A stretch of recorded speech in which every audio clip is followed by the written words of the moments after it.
cave rafting. One of the organizers. My co-organizer is Chris Rakenna in the pink over there. Welcome. Another fabulous venue this time, and I hope an excellent lineup of presenters. This is the hashtag for this event if you want to talk about it on Twitter. If you're looking for some network connectivity, this is the network information. We had some alcohol right now, so if anyone wants any more, I believe there's a DoubleTree Hotel a little bit away if anyone wants to keep drinking. Chris, next slide. Just a reminder of the format. It's going to be 6 presenters, each giving 5 minutes of demo and then taking 5 minutes of audience questions. And then I'll open it up to general announcements at the end. Note to the presenters, I'll hold up a card when you have 60 and 30 seconds left. Chris, next slide. And now I would personally like to thank Boston Globe for hosting us and providing us stuff. So they're our sponsor for the evening. Thank you, Boston Globe. And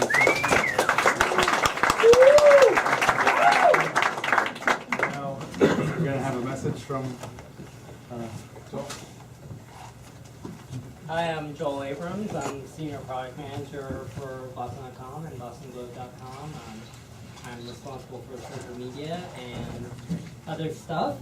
And I just found out yesterday I was speaking here, so I want to thank everyone for coming. And one of the reasons we've built this innovation lab is so that we can welcome the community in here, so we won't be sitting off in a walled garden by ourselves, but can interact with all the people around Boston who are innovating, who are doing cool stuff, who we report on sometimes, but we also want to be involved with and provide forums for you and to use your stuff when we can.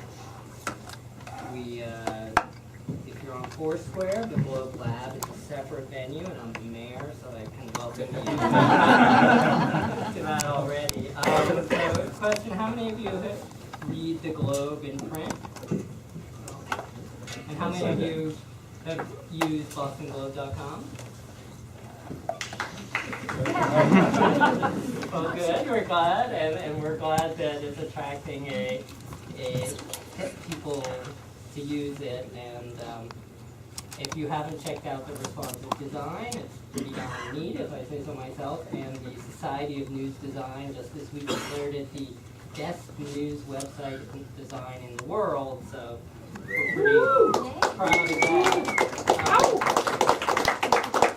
On a more traditional side, we also won a Pulitzer Prize this week for our movie critic Leslie Morris, and just to show how this organization has embraced social media. Last year, every year when we win a big prize, there's a gathering in the newsroom and speeches, and last year no one was tweeting about it. This year, I know of at least 5 people who whipped out their cameras, took a photo and tweeted it, including 2 of the editors. So I'm really, we've been working hard to embrace social media here, and we have over 800,000 followers on all our different Twitter accounts. We sent out 23,000 tweets last night. Last month, sorry. Even Eric Anderson doesn't send out 23,000 tweets a day. But when we have Foursquare pages, we have Pinterest pages, we have we're on Foursquare, we're on Google+. We're going to be doing more.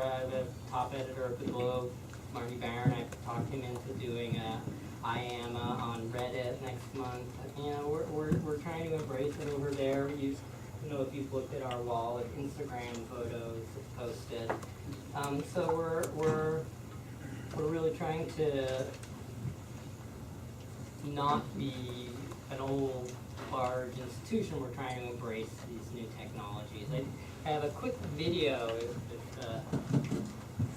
someone has it of, but we've been working with the New York Times R&D lab to try and measure the impact of what we do in social media. So we have here, this is a visualization of a tweet of a blog post from the Big Picture blog about cold weather in Europe.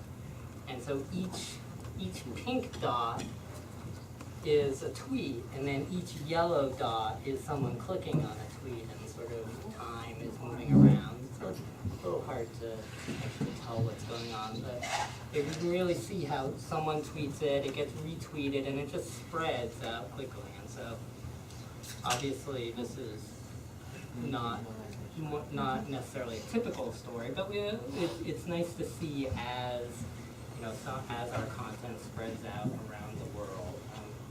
Big picture also just there's now if anyone's trying Windows 8, there's an app available for a big picture.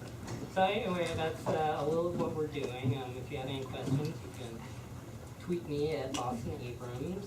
Oh, and one other thing another thing we're doing is we are helping to organize something called the Boston Innovation Challenge next month, which is a 2-week hackathon. You don't have to spend 2 weeks just hacking, but the idea is to actually create things that actually are much more working than you would get in one day. So it's going to be organized in teams, and it's going to be looking at try and solve some of the real problems facing Boston, to think of ways to use mobile technologies to really create products that help connect the city and connect our residents and solve some of the issues facing the city, broadly speaking. There's information on that on bostoninnovationchallenge.com, and we're going to be hosting some meetups, the first of which is going to be April 24th at Tommy Dale's in Kendall Square, to help you find out more about it, and we hope everyone will attend and everyone will tell your friends about it if you can't make it. So, thanks. And thanks for coming.